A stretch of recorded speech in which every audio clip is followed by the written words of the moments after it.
Mpendwa mtazamaji, siku ya Jumatatu, karibu katika tafakari ya neno la Mwenyezi Mungu. Tunalipata katika Injili ya Luka sura ya 6 aya ya 36 hadi ya 38. Ni mafundisho ya Yesu kwa wanafunzi wake, akiwaambia, iweni na huruma kama Baba yenu alivyo na huruma. Alikuwa na maana gani anavyozungumza juu ya iweni na huruma? Dini ile ya Kiyahudi ilikuwa ni dini ambayo ilikuwa imejikita katika habari za kisasi, jicho kwa jicho, jino kwa jino.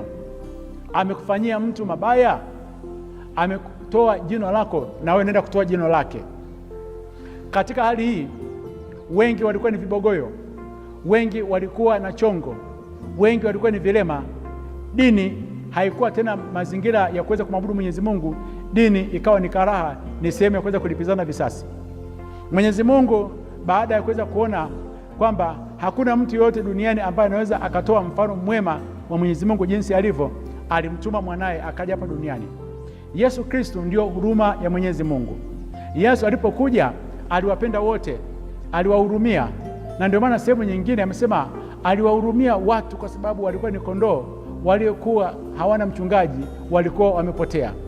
Katika huruma hiyo ya Mwenyezi Mungu ambayo ameionyesha katika kuweza kumleta Bwana wetu Yesu Kristo, Yesu katika swala la wale wafuasi wake anasema, tembeeni katika njia ya huruma Mwenyezi Mungu, kwamba duniani hapa utakutana na mtu atakufanyia mabaya, atakuumiza, atakufanyia kila aina ya kitu ambacho tofauti na kile ambacho ulikuwa unategemea.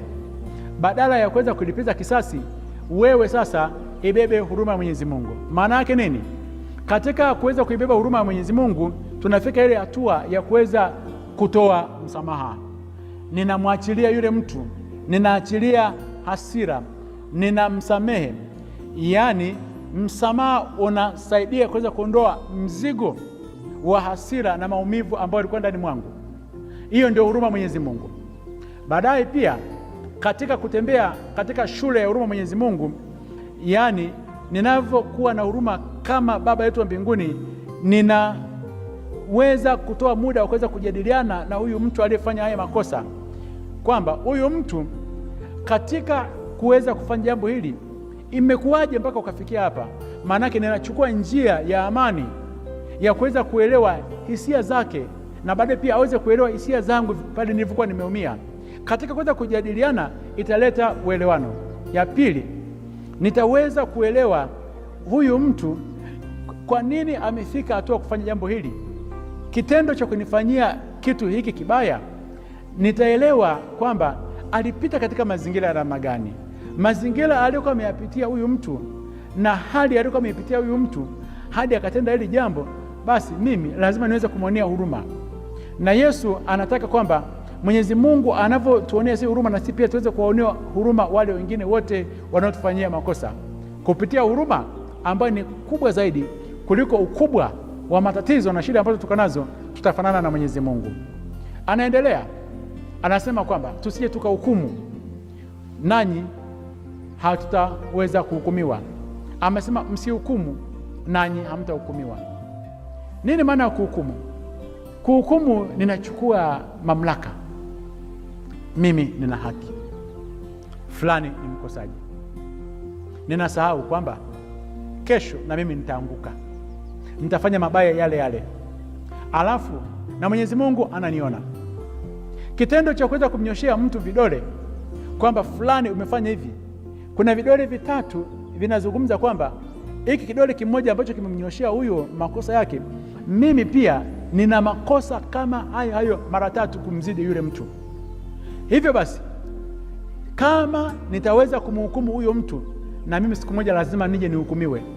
Usimhukumu mtu katika maisha ambayo anayapitia, hujui anapita katika mazingira na magani. Kaa kimya, kwa sababu mhukumu ni Mwenyezi Mungu peke yake. Tusije tukaingia katika maisha ya kulaumu, lawama, kwa sababu tukitoa lawama, amesema na sisi pia lawama zitakuja katika maisha yetu. Yesu anasema tuachilie, nasi tutaachiliwa. Usije ukamshikilia mtu katika maisha yako, ndani ya nafsi yako. Mwachilie, chagua njia ya kuweza kumwachilia aende zake.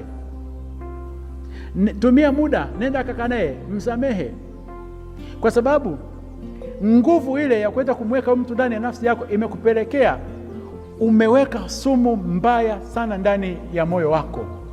Magonjwa mengi, wataalamu wa kiroho na mambo ya kisaikolojia wanazungumza, asilimia kubwa sana ya watu wana magonjwa mengi kwa sababu ya kutokusamehe, ya kutokuachilia.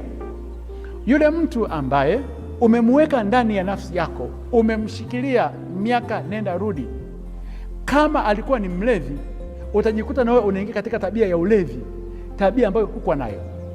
Huyo mtu uliyemshikilia ndani ya nafsi yako, kama ni mzinzi, utajikuta pia unaingia katika tabia ya uzinzi. Huyo mtu uliyemshikilia ndani ya nafsi yako, kama ana madeni, utajikuta pia na wewe mwenyewe pia unaingia katika madeni ya kudaiwa. Hukuwa na tabia ya madeni kwa sababu kuna mtu umemweka ndani ya nafsi yako. Huyo mtu kama ni masikini, utajikuta pia mwenyewe umasikini unaingia ndani ya maisha yako. Umasikini umeushikilia wewe mwenyewe. Kanuni ni moja tu, muachilie huyo mtu aende zake. Muachilie aende zake. Akienda zake, utajikuta kwamba Mwenyezi Mungu anakuja kuachilia baraka katika maisha yako. Yesu anasema kwamba katika safari yetu ya maisha tuweze kuwa watoaji, tuwapatie watu vitu. Tukiwapatia watu vitu, na sisi tutapewa katika viwango ambavyo ni vikubwa sana.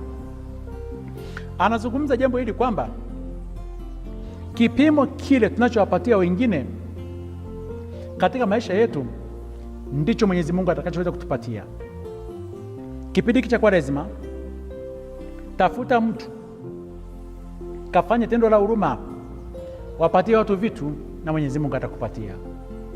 Akubariki na kulinda Mungu Mwenyezi, Baba na Mwana na Roho Mtakatifu. Amina.